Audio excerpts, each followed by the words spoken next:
Cl-, les chlorures. Et les cations, on peut trouver le Na+, K+. Donc, l'ion comme sodium, potassium. Ils sont importants pour le maintien de la pression osmotique et l'équilibre acido-basique de la cellule. Voyez? Donc, dans les sels, on peut trouver des anions, des cations. D'accord? Et les sels peuvent exister sous forme solide, donc ça, comme carbonate de calcium des os. Certains ions sont des cofacteurs des activités enzymatiques. C'est très important. Donc, vous allez me dire, c'est quoi, madame, les cofacteurs? Donc, les cofacteurs, c'est la partie non protéique d'une enzyme. Et l'enzyme n'aura son activité qu'en présence de cofacteurs. Je vais alors donner un exemple très facile.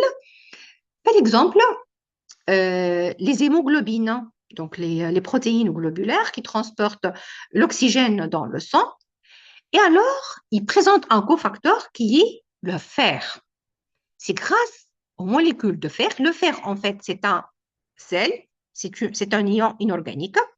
Et le fer va transporter l'oxygène dans le sang, dans tous les organes cellulaires. Vous voyez? Donc ici, alors, c'est un cofacteur. Cofacteur, c'est quoi? C'est la partie non protéique d'une enzyme. Qu'est-ce qu'il fait le cofacteur? Il fait la catalyse. Il exerce la fonction. Donc, en absence du cofacteur, on va, en fait, tarder la réaction. On va tarder la réaction. La réaction n'aura pas lieu. OK? Le principal anion est le phosphate. Donc, le phosphate, le P, il est présent dans le sang, dans le liquide tissulaire, dans les phospholipides, les nucléotides, les phosphoprotéines. Donc, aussi. Un autre anion très présent dans tout leur corps et il intervient dans les réactions métaboliques. D'accord? Donc, autre type d'ion inorganique, c'est le phosphate.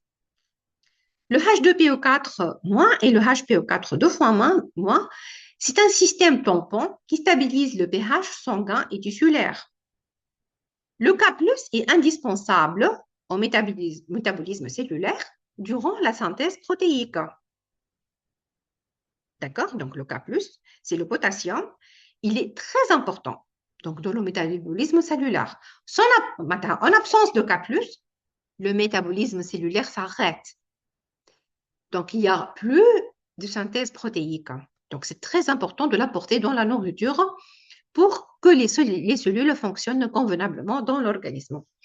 Le K+, en fait, et le Na+, c'est le sodium, on l'apporte à partir de sel, le NaCl, donc dans notre nourriture. Donc, le Na+, dans la pompe Na+, K+, il nécessite la présence de magnésium, Mg deux fois plus. Intervient aussi dans les cellules nerveuses et musculaires.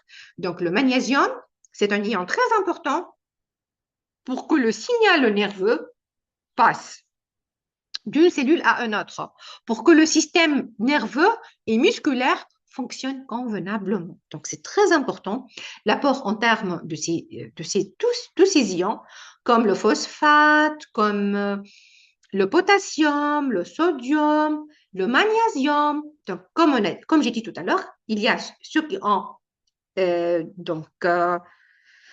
ceux qui ont de charge positive et la charge négative. Donc, tous ces ions ils sont présents dans la cellule avec une fraction très faible, mais cette existence de ces sels minéraux rend les réactions métaboliques et les enzymes actives.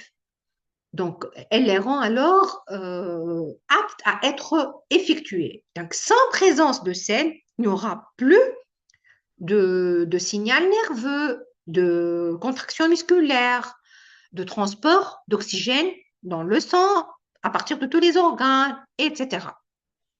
OK, voilà. Les molécules peuvent établir, dès le début de la séance, on parlait toujours de liaison, de liaison, de liaison, et je dis que je vais expliquer les différents types de liaisons que nous pouvons rencontrer dans une cellule. En fait, on peut trouver la liaison covalente, la liaison ionique, la liaison hydrogène et la liaison de Van der Waals. Donc, je vais expliquer bel et bien chacune de ces liaisons qui sont très répandues dans les molécules et dans la cellule. Donc, la liaison covalente, c'est une liaison forte, énergie, résultant du couplage de paires d'électrons partagés. Un électron de l'un et un électron de l'autre, c'est-à-dire un électron donneur et un électron accepteur, receveur, nécessite de l'énergie pour briser la liaison. Donc, ici, alors, je vais parler de la liaison peptidique, la liaison osidique, la liaison lipidique. Donc, en fait, il y a différentes liaisons très, très fortes et forte énergie. D'accord? Donc, c'est-à-dire, elles vont être brisées uniquement si on apporte beaucoup d'énergie. Beaucoup d'énergie. OK? Voilà. Donc, c'est-à-dire, soit on va changer radicalement le pH, ou bien si on va alors utiliser des enzymes. Voilà. Donc, je dis que c'est une liaison forte énergie. Vous voyez, d'accord? En fait, la liaison covalente. Donc, je répète, pour liaison covalente, c'est liaison entre deux acides aminés, liaison peptidique, entre des osides, donc liaison osidique entre deux os, lipidique entre un glycérol et un acide gras, donc c'est la liaison ester. Donc, ce sont des liaisons très bien effectuées, fortes, qui ne vont pas être brisées facilement. Donc, ici, alors, on doit apporter de l'énergie pour savoir cliver les molécules ultérieurement. D'accord? Donc, c'est la première liaison, c'est la liaison covalente. Par la suite, on trouve la liaison ionique. Donc, c'est une liaison qui se forme quand un atome arrache complètement un électron de notre atome. D'accord? Donc, ici, on a deux ions, un ion positif et un ion négatif. Dans ce cas, il va y avoir une interaction entre un ion cation, liaison ionique, comme son nom l'indique. Ici, en fait, la liaison covalente, elle est forte énergie, alors que pour les trois autres, donc ionique, hydrogène, van der Waals, donc tous sont faible énergie. C'est-à-dire quoi, faible énergie? Faible énergie, c'est-à-dire le moindre changement de pH, le moindre changement de température peut cliver, peut briser et peut faire la dissociation entre les différentes molécules. Donc, pour la liaison ionique, la liaison se forme quand un atome arrache complètement un électron d'un autre atome. Voilà.